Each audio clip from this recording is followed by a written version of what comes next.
Ethan, a budding artist, had always drawn scenes from his daily life. One evening, his parents, Mark and Anna, noticed a peculiar drawing.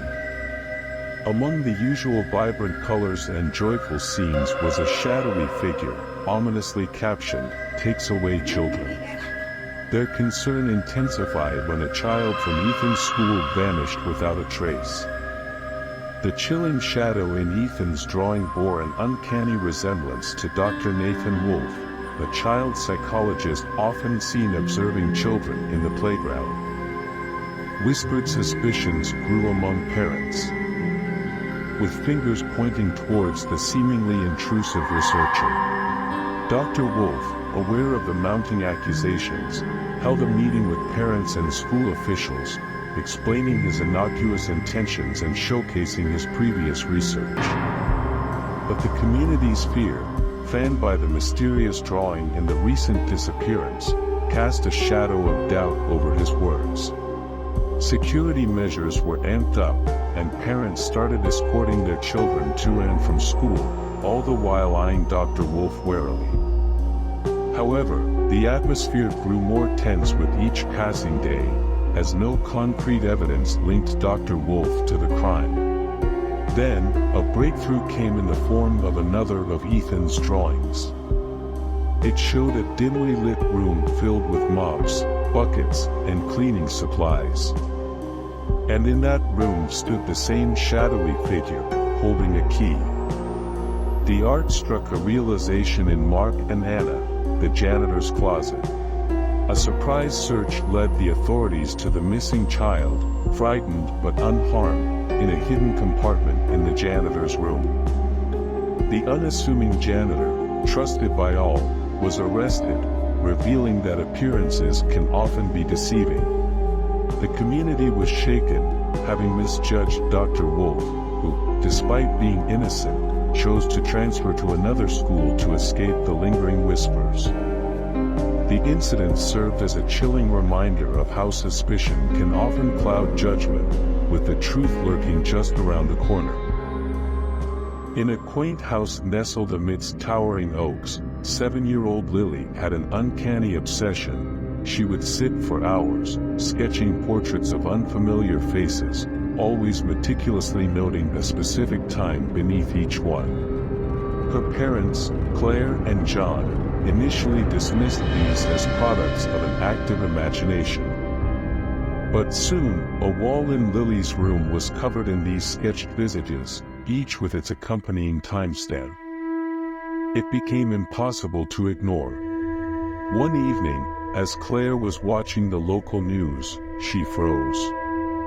A reporter detailed a car accident, and the face of the victim flashed on the screen.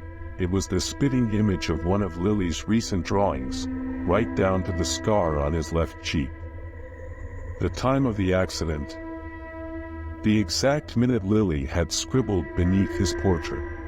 Terrified, Claire shared her discovery with John. They decided to monitor the news closely.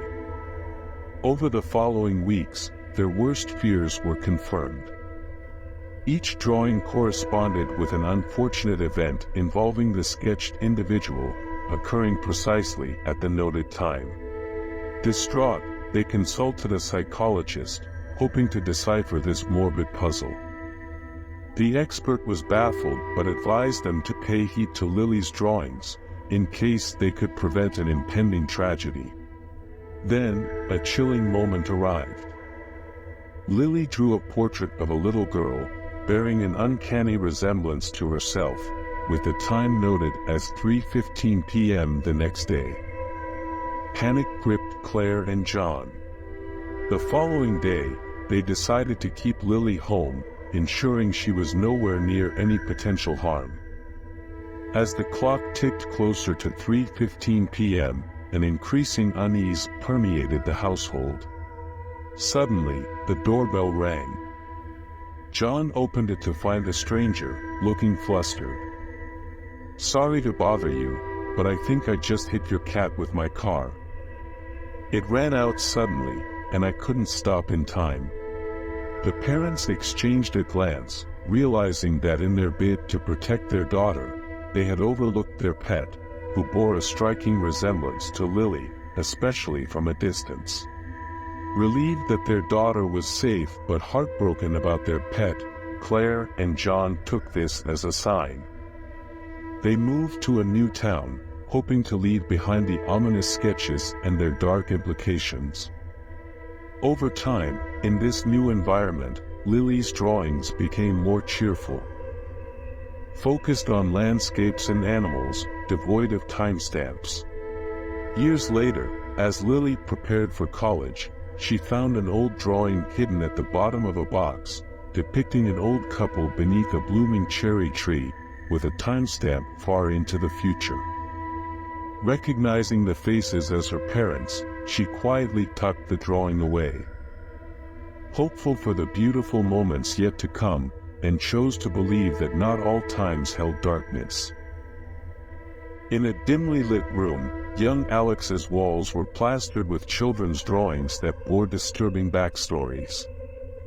Among the cheerful sketches of animals and superheroes were haunting illustrations of an old man named Grandpa Joe, who had passed into the afterlife long before Alex took his first breath. One drawing, in particular, sent shivers down their spines.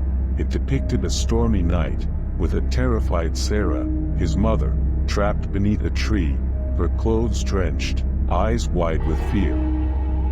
Beside her stood Grandpa Joe, eerily calm amidst the chaos.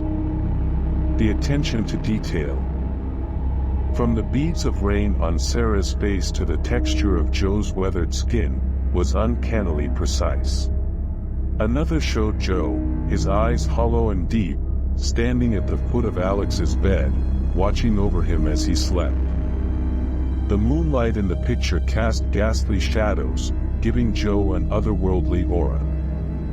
These were stories and visuals Alex shouldn't have known.